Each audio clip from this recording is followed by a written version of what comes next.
एक महिला जिसे ताबूत में बंद कर दिया गया था और उसकी अंतिम प्रक्रिया चल रही थी, तभी ताबूत से आवाज आती है, मुझे खोलो, मुझे बाहर निकालो। और जैसे ही ताबूत खुलता है तो क्या होता है, आइए जानते हैं पूरी सच्चाई। नमस्कार, मैं महक चौधरी आज आपके सामने फिर से पुनर्जीवित होने की एक सच्ची घटना लेकर आई हूँ।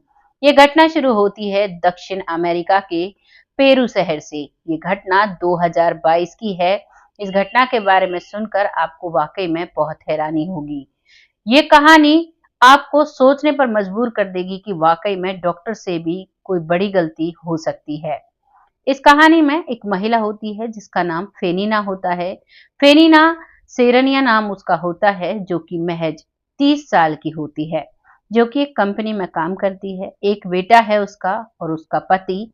उन 3 लोगों का एक परिवार होता है। जो लड़की है उसके माता-पिता उस घर में ही रहते हैं जिस घर में उसकी बेटी रहती है, क्योंकि उनकी वो इकलौती संतान थी और उन्होंने जिस लड़के से शादी कराई वो भी बहुत प्यार से उन लोगों को रखता है। बहुत अच्छी जिंदगी ट्रैक पर चल रही है। जो पति है वो भी जॉब करता है किसी कंपनी में और जो पत्नी है वो भी जॉब करती है। धीरे धीरे जिंदगी बहुत अच्छे से कट रही थी। लेकिन एक दिन जब वो अपनी जॉब से घर आ रही थी और जैसे ही वो रोड क्रॉस करती है तो एक कार आकर उसे बहुत तेजी से टक्कर मारती है और टक्कर मारने के बाद वो रोड पर गिर जाती है। उसको काफी सारी चोटें आती हैं। उसका बहुत सारा ब्लड लॉस हो जाता है। इधर उधर से लोग देखते हैं तो तुरंत उसे पेरू के ही एक हॉस्पिटल में एडमिट कराया जाता है और वहां पर उसका ट्रीटमेंट चलता है। डॉक्टर्स पूरी जांच करते हैं और जांच करने के बाद निष्कर्ष निकालते हैं कि अब इनमें जान बाकी नहीं है। इनका जो खून है वो बहुत ज्यादा बह गया है, इनमें ब्लड की कमी है, इसी वजह से ये नहीं बच पाई। और वहां से बॉडी को बिल्कुल उस तरीके से पैक करते हैं जिस तरीके से हॉस्पिटल से बॉडी पैक होकर आती है। उसके बाद एम्बुलेंस के द्वारा उसे घर लाया जाता है। घर वाले, जिनको कैसा भी नहीं पता था क्या हुआ था क्या नहीं हुआ था, जब एम्बुलेंस घर की तरफ आती है, क्योंकि वो जो महिला थी उसकी आईडी प्रूफ उसके पर्स में थे और जो लोग उसे हॉस्पिटल लेकर जाते हैं जहां पर उसका ट्रीटमेंट चल रहा था वो सब उस आईडी प्रूफ के सहारे उसके घर पर उस डेड बॉडी को लेकर जाते हैं। घर वाले, क्योंकि देर रात तक वो महिला घर पर नहीं आई थी, तो उसका पति और उसका बेटा सभी उसे ढूंढ रहे थे, लेकिन कहीं भी वो नहीं मिलती है। सभी जो रिलेटिव्स हैं उनके यहाँ फोन किया, लेकिन कहीं भी फेमिना का कोई भी नाम नहीं मिलता है, कोई भी पता नहीं मिलता है। इस चीज को वो सोच ही रहे थे, घर में बैठे हुए थे, तभी अचानक एक सायरन बजता है एम्बुलेंस का। और एम्बुलेंस के सायरन को सुनते ही वो सभी घबरा जाते हैं, क्योंकि इस लड़की के माता पिता भी अपनी बेटी के ही घर रहा करते थे। वो भी अचानक बाहर निकल कर देखते हैं और जैसे ही वो एम्बुलेंस आकर रुकती है तो उसका दरवाजा खुलता है और उसमें से एक डेड बॉडी बाहर निकल रही थी। अभी तक वो समझ नहीं पाए थे ये किसकी डेड बॉडी है, लेकिन कहीं ना कहीं सबको डर था, कहीं हमारी बेटी के साथ, फेनिना के साथ तो कुछ नहीं हुआ है। और जैसे ही वो नीचे आती है और एम्बुलेंस वाले कहते हैं कि ये मिस फेनिना है और ये अब इस दुनिया में नहीं रही, तो घर वाले टूट जाते हैं। वो रो रो कर, उनका बुरा हाल हो जाता है। वो उसका चेहरे से उस कपड़े को हटाते हैं और देखकर माँ वहीं पर बेहोश हो जाती है। माँ बेहोश हो जाती है तो माँ के लिए डॉक्टर बुलाया जाता है। जो उसका पति है वो अपनी सास को संभालता है, अपने बेटे को संभालता है, जो बेटा महज अभी 10 साल का था। और जो सास अपनी, यानी कि जो माँ अपनी बेटी के लिए विलाप करते बेहोश हो जाती है, तो अब डॉक्टर को बुलाया जाता है और डॉक्टर्स उस माँ को ठीक करते हैं, उसे दवाई देते हैं। तब तक वो डेड बॉडी यूं ही आंगन में पड़ी हुई थी और सभी रो रहे थे। तब तक उनके रिश्तेदार भी इकट्ठा हो जाते हैं और इस प्रक्रिया को, क्योंकि वो डेड बॉडी उनके यहाँ पर रात के करीबन 12 साढ़े 12 के बजे के करीब आई थी और अब 12:30 बजे अंतिम संस्कार नहीं किया जा सकता था, तो अब वो इंतजार करने लगते हैं। जैसे ही सब लोग इकट्ठा हो जाएंगे तो सुबह अंतिम संस्कार किया जाएगा और सुबह का इंतजार करने लगते हैं। अब 12:30 बजे डेड बॉडी उनके पास पहुंची थी और उससे पहले करीबन शाम के जब 5 बजे ये छुट्टी हुई थी, तो 5 साढ़े 5 से 6 के बीच में इसका एक्सीडेंट हुआ था और उसके बाद इसे हॉस्पिटल ले जाया गया और करीबन 8 बजे इसे डेड घोषित कर दिया गया था। 8 से 12 बज चुके थे और 12 बजे वह घर पहुंच जाती है। 4 घंटे वो हो चुके थे और उसके बाद पूरी रात निकल जाती है। सुबह के 7 बजे अब वो उस प्रक्रिया को पूरा करने लगते हैं, जो उसके अंतिम संस्कार की प्रक्रिया पूरी होनी थी। अब वो तैयारी करने लगते हैं, या पूरी करी जाए, लेकिन सभी जो रिश्तेदार हैं, जो गेस्ट हैं, रिलेटिव्स हैं, वो सब आ चुके थे और अब इस प्रक्रिया को पूरा करने लगते हैं। एक ताबूत मंगवाया जाता है, कुछ कपड़े मंगवाए जाते हैं व्हाइट कलर के, और उसको एक दुल्हन की तरह सजाया जाता है। सजाने के बाद उस ताबूत में लिटाया जाता है और उसके बाद अब उसे लेकर वो कब्रिस्तान पहुंचते हैं। वहां जाने के बाद जब अंतिम प्रक्रिया, कब्र खुद चुकी थी और वो अंतिम प्रक्रिया जब कर रहे थे, तभी ताबूत से ठक ठक की आवाज आती है। और जैसे ही आवाज आती है तो वो लोग बड़े गौर से सुनते हैं, तो बहुत तेज धड़कनें चलने की आवाज आती है। जब धड़कनों की भी आवाज आती है, अब उसका जो पति है वो नहीं रुकता है और वो तुरंत उस ताबूत को खोल देता है। जैसे ही ताबूत खुलता है तो उसमें से उसकी आंखें खुली हुई थी और वो पानी के लिए कह रही थी, उसे घबराहट लगी हुई थी। तभी वहां उसे पानी पिलाया जाता है और उसे तुरंत लेकर हॉस्पिटल भागा जाता है। हॉस्पिटल में जाते हैं, वहां जाते ही उसे चेक किया जाता है, लेकिन वहां जाने के बाद अब उसकी सांसें फिर से थम जाती हैं। अब की बार जब उसकी सांसें थमी तो वो वापस लौट कर नहीं आई। लेकिन यहाँ पर जो उस लड़की का पति है, वो डॉक्टर से लड़ने लगता है। कहता है कि आप लोगों ने मेरी जीवित पत्नी को मृत घोषित कर दिया। हो सकता है वो ताबूत में बंद होने की वजह से, सही टाइम पर ट्रीटमेंट ना मिलने की वजह से गई हो। उसने उस हॉस्पिटल पर केस लगाया। उसने पूरी प्रक्रिया की। उसने अपनी बेटी, जो उसकी अपनी पत्नी थी, उसका जो मृत्यु का जो सारा इल्जाम वो हॉस्पिटल पर डाल दिया। हॉस्पिटल वाले भी अपनी इस बात पर बहुत शर्मिंदा होते हैं, क्योंकि वाकई में अगर उसे सही टाइम पर ब्लड मिल गया होता, सही टाइम पर उसका ट्रीटमेंट हो गया होता, तो शायद आज वो हम सबके बीच में होती। वो जीवित भी होती है और जीवित होने के बाद अपने बेटे को बड़ी प्यार भरी नजरों से देखती है, अपनी माँ के गले लगती है, अपने पति से 2 बात करती है, लेकिन उसके थोड़ी देर बाद ही वो इस दुनिया से चली जाती है। यहाँ पर 2 सवाल खड़े होते हैं। हो सकता है कि वो ये सब कुछ बात करने के लिए भगवान ने उसे वापस भेजा हो, लेकिन अगर टेक्निकली हम देखते हैं तो ये भी हो सकता है उसे सही समय पर इलाज नहीं मिला, और सही समय पर इलाज ना मिलने की वजह से उसका जो ब्लड है वो सब लॉस हो गया और वो कोमा में, या फिर उसका बीपी बिल्कुल डाउन चला गया हो सकता है कोई फ्लक्चुएशन बॉडी में हुई हो और वो दोबारा से जीवित हो गई हो। ये सब का पता तो सिर्फ भगवान को है या फिर उस फेरिना महिला को है। अब सबके सामने ये सवाल खड़ा रह गया। उस हॉस्पिटल के खिलाफ केस कर दिया गया और उससे अपनी पत्नी के लिए न्याय की गुहार सरकार से वो व्यक्ति लगाने लगा। यहाँ पर एक परिवार से एक महिला बिछड़ जाती है, एक बेटे से उसकी माँ छिन जाती है, एक माँ से उसकी बेटी छिन जाती है और एक पति से उसकी पत्नी छिन जाती है। लेकिन यहाँ पर 2 सवाल खड़े कर जाती है जिनका जवाब किसी के पास भी नहीं है। ना तो डॉक्टर्स के पास है और ना ही किसी आम इंसान के पास है। हाँ, जो लोग अध्यात्म में विश्वास रखते हैं, हो सकता है उनके पास इसका जवाब ज़रूर होगा। क्योंकि चाहे कोई भी देश हो, कोई भी समाज हो, कोई भी धर्म हो, कोई भी जाति हो, सभी में ईश्वर एक होता है। भगवान जो एक अलौकिक शक्ति है वो एक है। उसके नाम अनेक हैं। उसके नाम कोई भी अपने मजहब के हिसाब से, अपने धर्म के हिसाब से बुलाता है, लेकिन वो एक अलौकिक शक्ति है। वही हमें जीवन दान देती है, वही हमसे हमारा जीवन लेती है। उसी के हाथ की हम कठपुतली हैं, उसी के हाथ के हिसाब से हमें जीना पड़ता है। ये कहानी यहाँ पर समाप्त हो जाती है। उसका पति बहुत लंबे समय तक केस लड़ता है। 22 की ये घटना है और अभी भी शायद ये केस चला हुआ है। अपनी पत्नी के लिए न्याय की गुहार लगाता है, लेकिन वो पत्नी अब उसके पास से जा चुकी है।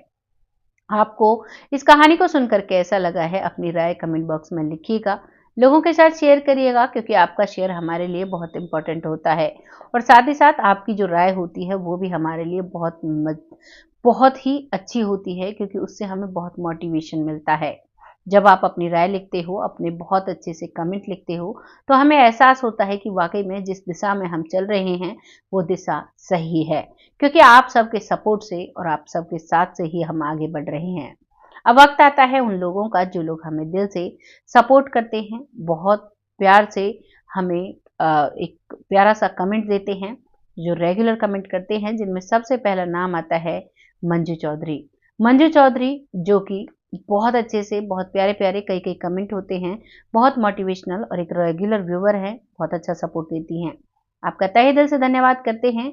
ऐसे ही अपना सपोर्ट हमारे साथ बनाए रखें। अगला नाम आता है जमुना जी, जो बहुत अच्छे से सपोर्ट करती हैं, बहुत प्यारे-प्यारे कमेंट करती हैं। आपका तहे दिल से शुक्रिया अदा करते हैं। ऐसे ही अपना सपोर्ट हमारे साथ बनाए रखें। अगला नाम आता है सरयू बाला जी, जो बहुत अच्छे से कमेंट करती हैं। आपका तहे दिल से शुक्रिया अदा करते हैं। ऐसे ही अपना सपोर्ट हमारे साथ बनाए रखें, जिससे कि हम आगे बढ़ते रहें। अगला नाम आता है भूप सिंह सैनी जी, जो बहुत अच्छे से सपोर्ट करते हैं, बिटिया कहकर संबोधित करते हैं। दिल्ली नरेला से हैं, बहुत अच्छा इनका कमेंट होता है, काफ़ी मोटिवेशनल भरा ऊर्जावान कमेंट होता है। आपका तहे दिल से शुक्रिया अदा करते हैं। ऐसे ही अपना सपोर्ट हमारे साथ बनाए रखें। अगला नाम आता है रामायण कुशवाहा जी, जो बहुत अच्छे से सपोर्ट करते हैं, बहुत प्यारे कमेंट होते हैं, बिटिया रानी कहकर संबोधित करते हैं, बहुत अच्छा लगता है। ऐसे ही अपना सपोर्ट हमारे साथ बनाए रखें। अगला नाम आता है परमजीत कौर जी, जो बहुत अच्छे से सपोर्ट करती हैं, बिटिया कहकर संबोधित करती हैं, कनाडा से हैं, बहुत प्यार से एक अपना कमेंट लिखती हैं और बहुत अच्छे से सपोर्ट करती हैं। बहुत अच्छा लगता है जब आप लोग ऐसे रिश्ते से बुलाते हैं, बहुत ही प्यारा लगता है। अगला नाम आता है सुषमा जी, जो नई जुड़ी हैं, बहुत अच्छे से सपोर्ट कर रहा है, बहुत अच्छा कमेंट लिखा है। आपका तहे दिल से धन्यवाद करते हैं। ऐसे ही अपना सपोर्ट हमारे साथ बनाए रखें। अगला नाम आता है किरण जी, जो बहुत अच्छे से सपोर्ट करती हैं। आपका तहे दिल से धन्यवाद करते हैं। ऐसे ही अपना प्यार और सपोर्ट बनाए रखें। अगली बात जो कहना चाहूँगी, माफ़ करिएगा, लेकिन ज़्यादातर जो सपोर्ट है वो महिलाओं का है।